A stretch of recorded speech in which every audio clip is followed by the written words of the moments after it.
अब सबसे पहले मशीन को हम बंद कर देंगे, फुली बंद कर देंगे और इसकी इलेक्ट्रिक जो है वो निकाल देंगे, स्विच निकाल देंगे। तो इस कवर को हम खोलेंगे तो इसके 2 स्क्रूज हैं, यहाँ पे हम इसको खोल लेंगे और ये मेरे पास ये ऑलरेडी खुले हुए हैं। थोड़ा सा इसको पुल करेंगे और ये देखें, ये इसका जो कवर है ये बाहर आ जाएगा। अब DHE का एरर जब आ जाता है तो उसका जो डिपेंडेंसी है मशीन में, तो वो ये ऊपर का तमाम जो इतना भी मैकेनिज़्म है, इलेक्ट्रिक और इलेक्ट्रॉनिक सिस्टम है, तो इनमें से कोई एक चीज़ फॉल्टी हो सकती है जिसकी वजह से ये प्रॉब्लम आएगी। अब क्या है कि यहाँ पर अगर हम देखते हैं तो कुछ इस तरह से ये मोटर लगी हुई है जो कि DC 24 वोल्ट पे जो है वो काम कर रही है और ये BLDC मोटर है। अगर किसी भी वजह से इसका ये देखें, ये कनेक्टर है तो ये लूज़ कनेक्शन है और या फिर के यहाँ से निकला हुआ है या फिर के इसकी वायर जो है वो कहीं से कट गई है। इसमें देखें ये 3 वायर हैं, ब्लैक, वाइट और येलो। तो फिर भी जो है ये मसला हो सकता है क्योंकि इसका जो फ़ैन मोटर है वो एयर को सर्कुलेट नहीं करेगी, क्योंकि ये क्या करता है कि नीचे से एयर को सक करता है, तो फिर इसको इस साइड पे जो है वो ड्रॉप कर देता है, फेंक देता है, जिससे क्या होता है कि एयर जो है वो अंदर जाके तो ड्रम में कपड़ों को खुश करती है। तो इसमें ये चेक कर लें इसका ये कनेक्टर, अगर तो इसमें मसला है तो ये प्रॉब्लम हो सकती है। फिर अगली प्रॉब्लम हो सकती है कि इसका ये जो हीटिंग एलिमेंट है इसमें ही कोई इशू हो, तो फिर भी हो सकता है कि ये चल ही नहीं रहा और इसके चलने की 3-4 वजूहात हो सकती हैं। तो पहली वजह ये हो सकती है कि ये देखें यहाँ पे बाईमेटल फ्यूज़ लगा हुआ है, उसके ज़रिए से देखें, मैं आपको दिखाता हूँ, ये देखें जी, ये जो वायर आ रही है ग्रे कलर की, तो ये आ रही है इस थर्मोस्टेट में और ये थर्मोस्टेट जो है यहाँ पे देख सकते हैं 250 वोल्ट 16 एम्पेयर्स। तो अब क्या हो रहा है कि वायर्स जो हैं, ये जो इसका न्यूट्रल है वो यहाँ पे आता है इस थर्मोस्टेट के अंदर, ये थर्मोस्टेट से फिर जाता है जी इस बाईमेटल फ्यूज़ पे और फिर उसके बाद जो है वो हीटिंग एलिमेंट में जा रहा है।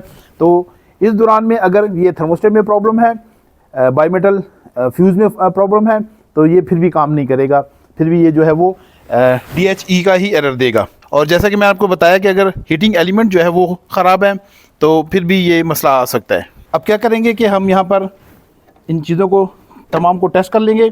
तो इनके लिए हम तमाम के तमाम जितने भी वायर कनेक्शंस हैं उनको हम सेपरेट कर देंगे, क्योंकि अगर सेपरेट नहीं करते तो हो सकता है कि हमारी रीडिंग जो है वो प्रॉपर ना आए।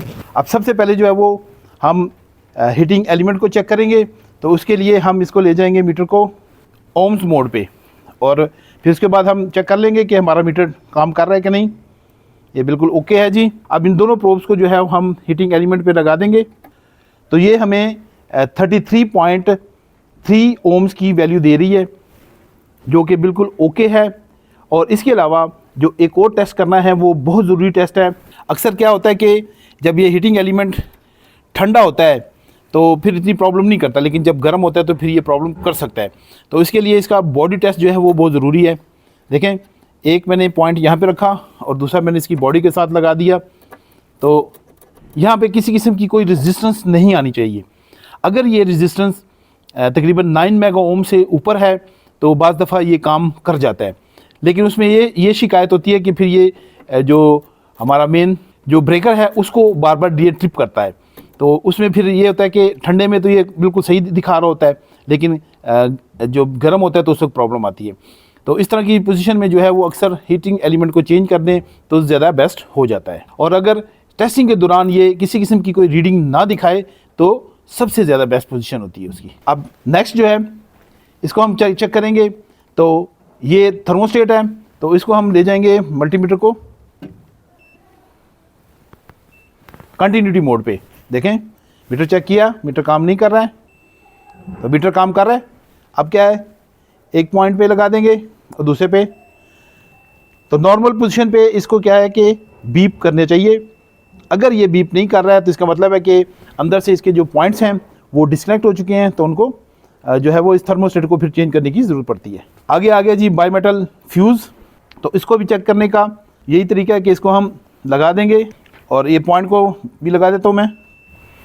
तो देखें, इसमें से भी बीप की ही आवाज़ आ रही है। अगर इस तरह से पोजीशन है तो इसका मतलब है कि आपका ये थर्मल फ्यूज़ जो है वो बिल्कुल ओके है, कोई प्रॉब्लम नहीं है इसमें। अब ऐसा है कि मिसाल के तौर पे ये तमाम पॉइंट्स हमने चेक कर लिए और उसके बाद भी जो है वो ये सिस्टम जो है वो हमारा काम नहीं कर रहा है, तो फिर क्या वजह हो सकती है? तो फिर हो सकता है कि अगर यहाँ पे हम चेक कर लें कि जो मेन इलेक्ट्रिक है यहाँ पे आ रही है कि नहीं आ रही है, तो उसके लिए मैं पहले मशीन को ऑन कर दूंगा। मशीन को ऑन किया, ये सिस्टम को मैंने ड्राई मोड पे लगा दिया है। अब इस टेस्ट के लिए क्या करेंगे हम कि मल्टीमीटर को ले जाएंगे एसी मोड पे। एसी मोड पे रख के तो फिर हम टेस्ट करेंगे। अब यहाँ पर फ़ैन जो है वो स्टार्ट हो गया है, उसकी आवाज़ मुझे अच्छे से आ रही है। ये आवाज़ आप भी सुन सकते हैं। अब कुछ देर में जो है वो हीटिंग एलिमेंट भी ऑन हो जाएगा, तो हम चेक कर लेते हैं कि ऑन हुआ है कि नहीं हुआ।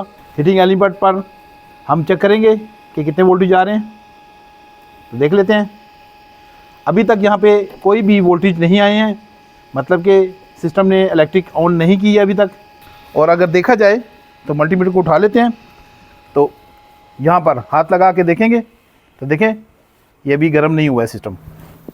अभी थोड़ी देर हमें वेट करना पड़ेगा, उसके बाद जो है वो सिस्टम ऑन होगा तो फिर हमें समझ आ जाएगी। अभी एक दफ़ा इसने पानी निकाला, मोटर स्टॉप हुई, अभी दोबारा से फंक्शन जो है वो स्टार्ट हो गया। और मैं अभी चेक कर लेता हूँ कि हो सकता है इसका हीटिंग एलिमेंट जो है वो स्टार्ट हो गया हो। तो अभी तक यहाँ पर कोई वोल्टेज नहीं है जी, किसी किस्म के कोई वोल्टेज नहीं है जी। ये जी आ गए जी वोल्टेज। अभी देखें 221 AC वोल्ट जो है वो यहाँ पे आने शुरू हो गए हैं। अब जो है वो हीटिंग एलिमेंट जो है वो काम करना शुरू कर देगा। अगर किसी वजह से ये वोल्टेज जो है वो यहाँ पे नहीं आते हैं, तो ये जो है वो मशीन DHE का एरर देगी। तो इसके लिए फिर जैसे मैंने हीटिंग एलिमेंट को चेक करने के लिए बोला है वो कर लेंगे। तो इसकी वजह हो सकती है फिर PCB।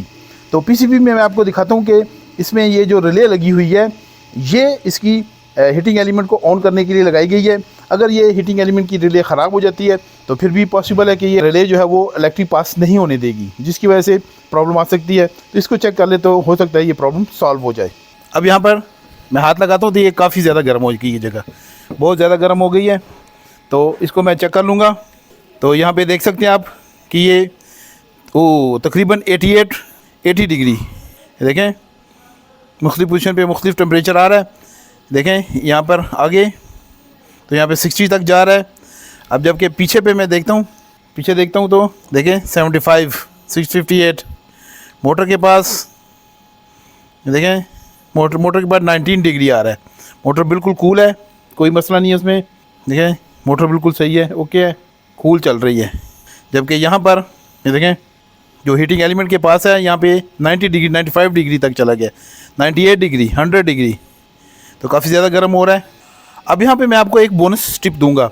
देखिए ये अभी हीटिंग एलिमेंट और फ़ैन वगैरह काम कर रहा है, इसका ड्राई सिस्टम काम कर रहा है, लेकिन कभी भी आपने जब आप इसको ड्राई सिस्टम को स्टॉप किया, अब ये स्टॉप हो गया है, तो इसकी जो पावर सप्लाई है आपने डायरेक्ट नहीं निकालनी है, क्योंकि क्या होगा कि इसका हीटिंग एलिमेंट काफ़ी गर्म होगा।